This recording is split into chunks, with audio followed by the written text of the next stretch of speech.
So Games Workshop issued a small points update today, but in this enormous 55-page document, what has changed and what has stayed the same.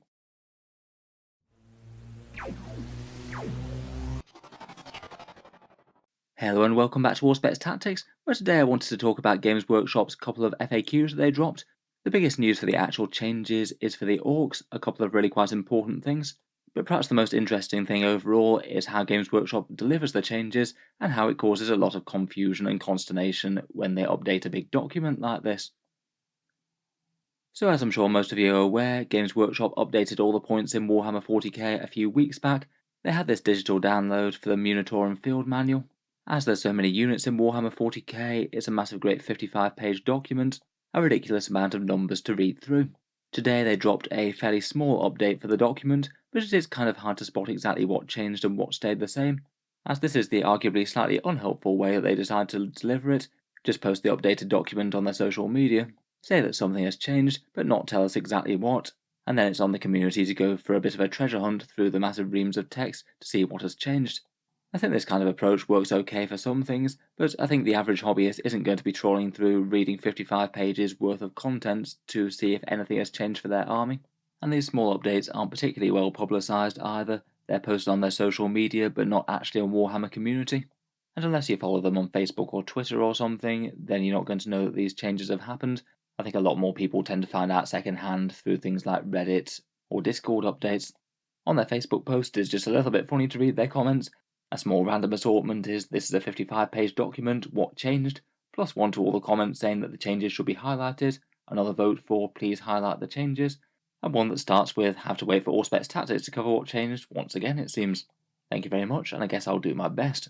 Just in general for these updates, I feel they could either do with highlighting the changes. They do this quite well for most of the FAQs. New ones are added in pink and altered ones are added in blue, though admittedly it is a bit annoying when they've deleted things and they don't show what's gone. That'll be relevant later in the video. Or even just when they post these onto their Facebook pages, they could make it so much easier for a lot of people, just giving us a few simple patch notes as to what they've altered with the game. Even just listing the armies that had relevant changes in this document would be useful, as it means then if you collect one of the armies that hasn't had any updates, you don't really need to worry too much or try and find out if anything has changed for your faction.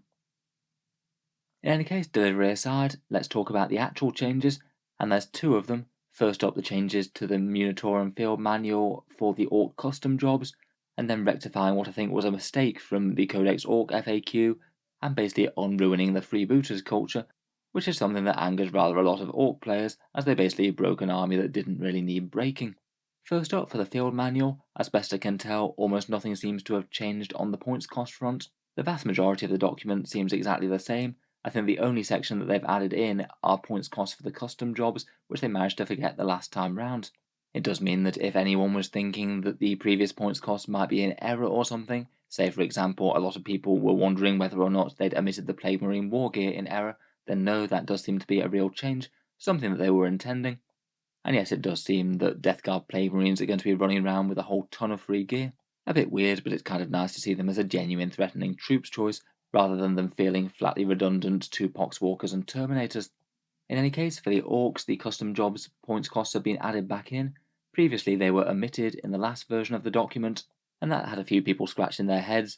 Had they been deliberately omitted, like the Death Guard Plague Marine points costs, meaning that the custom jobs would be free? Or had Games Workshop simply forgotten? It does seem that it's the latter. To be honest, I think that they could have made all of these completely free, and it wouldn't have been a broken thing for the Ork Codex. Most of these custom jobs represent fairly minor upgrades, and ones that you can't spam across an army anyway. I must admit, I think the vast majority of this table just isn't really worth the points cost that you pay for it, for hammering on extra gubbins or snazzy abilities to your Ork vehicles or mechs. I kind of feel like they could have just taken this as a happy accident and done similar to the Death Guard Plague Marines, have Ork vehicles just be a little bit better than they were, and no one would really be complaining too much, as Orks still aren't one of the top meta factions in 40k at the moment. I think maybe the slight disappointment is that they haven't done anything with their points cost.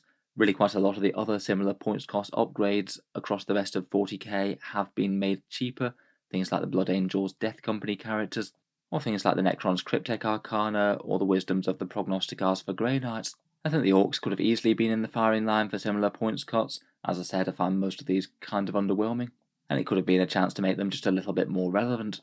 I guess with updates and patches to these sort of things, they probably aren't going for making balance changes, just making things functional when they weren't before, so I suppose it doesn't really hurt to have them added back in. Out of the list, I'd say maybe some of the more useful ones are the squig hide tyres on a kill rig.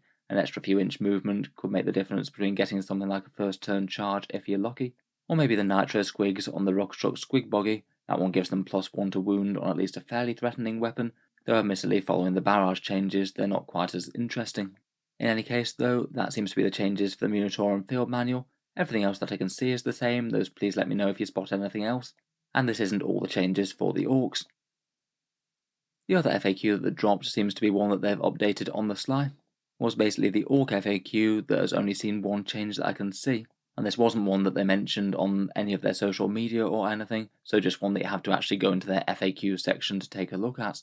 Basically, in the previous FAQ, they made a really weird change to the Orc freebooters culture.